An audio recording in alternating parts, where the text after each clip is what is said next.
Hello viewers, welcome to my YouTube channel. आज हम बात करेंगे फीवर के बारे में। फीवर का मतलब होता है शरीर के टेम्परेचर का नॉर्मल से ज़्यादा हो जाना।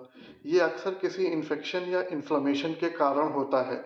Normal body temperature 36.5 degree centigrade से 37.5 डिग्री सेंटीग्रेड तक होता है, या इसको 90.8.6 डिग्री फ़ारेनहाइट भी कह सकते हैं।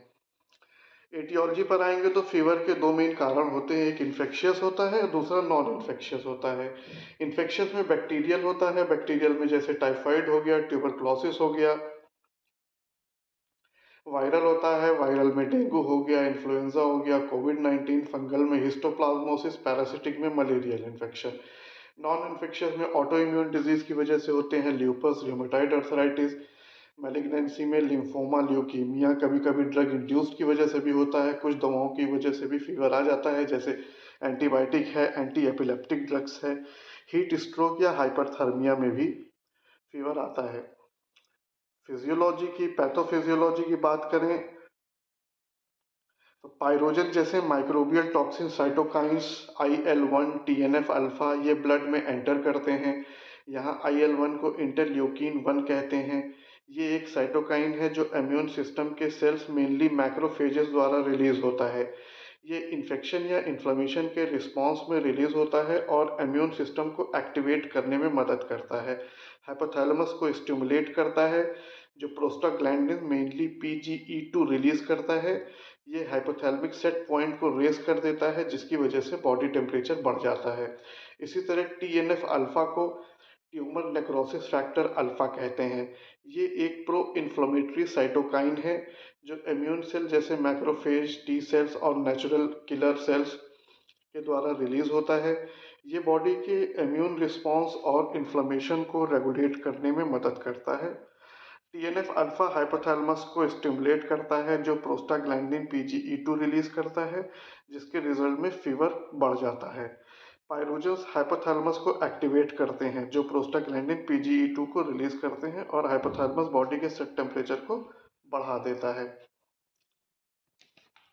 क्लिनिकल फीचर्स पर आ जाएंगे तो क्लिनिकल फीचर्स में जनरल सिम्टम्स में बॉडी टेम्परेचर 38 डिग्री सेंटीग्रेड से ज़्यादा होता है, या 100.4 डिग्री फ़ारेनहाइट कह सकते हैं। चिल्स, राइगर, सर्दी लगती है, थकान महसूस होता है, कमजोरी महसूस होती है। सिस्टमिक सिम्टम्स में आएंगे, अगर फीवर रेस्पिरेटरी रिलेटेड है तो कफ, शॉर्टनेस ऑफ ब्रेथ के सिम्टम्स आएंगे।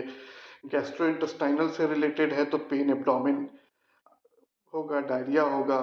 CNS से रिलेटेड है तो हेडेक होगा, कंफ्यूजन होगा। रेड फ्लैग्स कुछ होते हैं, जब फीवर 7 दिन से ज़्यादा आए तो उसको बहुत ज़्यादा तवज्जो देने की ज़रूरत है। टेम्परेचर 40 डिग्री सेंटीग्रेड से ऊपर है, हाइपरपैरेक्सिया जिसे बोलते हैं, तब बहुत ज़्यादा अटेंटिव रहने की ज़रूरत है। सेप्सिस के लक्षण हो, जैसे रैपिड हार्ट बीट, पैल्पिटेशन या हाइपोटेंशन, इस टाइप की कोई चीज़ हो, तब भी बहुत ज़्यादा केयर करने की ज़रूरत होती है। इन्वेस्टिगेशन में बेसिक टेस्ट में कंप्लीट ब्लड काउंट करवाया जाता है। इसमें WBC का बढ़ा हुआ मिलता है, वो इन्फेक्शन सजेस्ट करता है। ERC या ESR, CRP जो कि इन्फ्लेमेटरी मार्कर्स हैं, वो भी बढ़े हुए मिलते हैं। ब्लड कल्चर से भी इन्फेक्शन के कारण का पता लगाया जा सकता है। टारगेटेड टेस्ट में आएंगे, अगर मलेरिया से रिलेटेड टेस्ट करवा रहे हैं तो उसमें पेरिफेरल स्मीयर टेस्ट करवाया जा सकता है, या RDT रैपिड डायग्नोस्टिक टेस्ट करवाया जा सकता है। डेंगू से रिलेटेड टेस्ट करवा रहे हैं तो NS1 एंटीजन या IgM IgG करवाया जा सकता है। टाइफाइड से रिलेटेड है तो ब्लड कल्चर पहले हफ्ते में बहुत इफेक्टिव होता है। उसके बाद विडॉल टेस्ट भी करवाया जा सकता है। कोविड-19 में RT-PCR या रैपिड एंटीजन टेस्ट भी करवाया जा सकता है। इमेजिंग में चेस्ट एक्सरे, निमोनिया या TB को रूल आउट करने के लिए करवाया जा सकता है। अल्ट्रासाउंड एब्डोमेन, हिपैटोस्प्लीनोमेगैली को रूल आउट करने के लिए करवाया जा सकता है। फीवर के ट्रीटमेंट की बात हम करेंगे तो एक तो जनरल मेजर्स आ जाता है। जनरल मेजर्स में हाइड्रेशन का मेंटेन रखना बहुत ज़रूरी है। पेशेंट को रिकमेंड किया जाता है कि पानी बहुत ज़्यादा पिए। रेस्ट लेने के लिए बोला जाता है और टेपिड वाटर स्पॉन्जिंग की जाती है। अगर फीवर 39 डिग्री सेंटीग्रेड से ज़्यादा है तो टेपिड वाटर स्पॉन्जिंग की जाती है। मेडिसिन में एंटीबायोटिक्स, बुखार कम करने वाली दवाएं दी जाती हैं, जैसे पैरासीटामोल है, 500 mg से 1 ग्राम तक हर 6 से 8 घंटे में दिया जाता है। मैक्सिमम 4 ग्राम पर डे तक दिया जा सकता है। आइबुप्रोफेन भी कभी कभी दिया जाता है, 400 mg 6 से 8 hours hourly.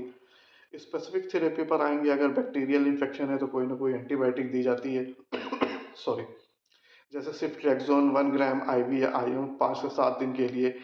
Anti malarial treatment दिया जा रहा है तो उसमें आर्थिमीटर, लुमिफेंट्राइन। एंटीवायरल ट्रीटमेंट दिया जा रहा है तो उसमें ओसेल्टामिविर इन्फ्लुएंजा के लिए दी जाती है मेडिसिन। सपोर्टिव केयर में हाई कैलोरी डाइट दी जाती है, वाइटल्स वगैरह को मॉनिटर किया जाता है। कॉम्प्लिकेशन पर आए अगर, तो सिस्टमिक कॉम्प्लिकेशन में सेप्सिस और सेप्टिक शॉक का खतरा रहता है। ऑर्गन स्पेसिफिक में अगर सीएनएस से रिलेटेड है तो it can lead to seizure और इंकेफेलोपैथी। लंग से रिलेटेड है तो acute respiratory distress syndrome. Heart से रिलेटेड है तो मायोकार्डाइटिस। प्रिस्क्रिप्शन पर आएंगे तो इसके कुछ स्टैंडर्ड प्रिस्क्रिप्शन के बारे में हम बता दे रहे हैं। पैरासीटामोल 500 mg दिया जाता है। बैक्टीरियल इन्फेक्शन है तो सिर्फ ट्रेक्सोन 1 ग्राम तक दे सकते हैं, या और भी एंटीबायोटिक होती है, वो डिपेंड करता है किस टाइप का फीवर है, किस वजह से फीवर आ रहा है, उस पर डिपेंड करता है। हाइड्रेशन के लिए ओआरएस सॉल्यूशन दिया जाता है। की पॉइंट्स पर आए तो फीवर एक सिम्टम है, डिजीज नहीं है। हमेशा कॉज को ट्रीट करना चाहिए और कॉज का पता लगाने की कोशिश करनी चाहिए। रेड फ्लैग जैसे परसिस्टेंट फीवर या सेप्सिस के साइन मिल रहे हैं, उस पर ध्यान देना बहुत ज़्यादा ज़रूरी है, क्योंकि ये बहुत खतरनाक होता है। एंटीबायोटिक का मिस यूज़ बिल्कुल नहीं करना चाहिए। हाइड्रेशन और टैपिड स्पॉन्जिंग से हाई ग्रेड फीवर को मैनेज किया जाना चाहिए। अगर फीवर 3 से 5 दिन तक रहे तो फॉलो अप ज़रूर करें। Thank you very much.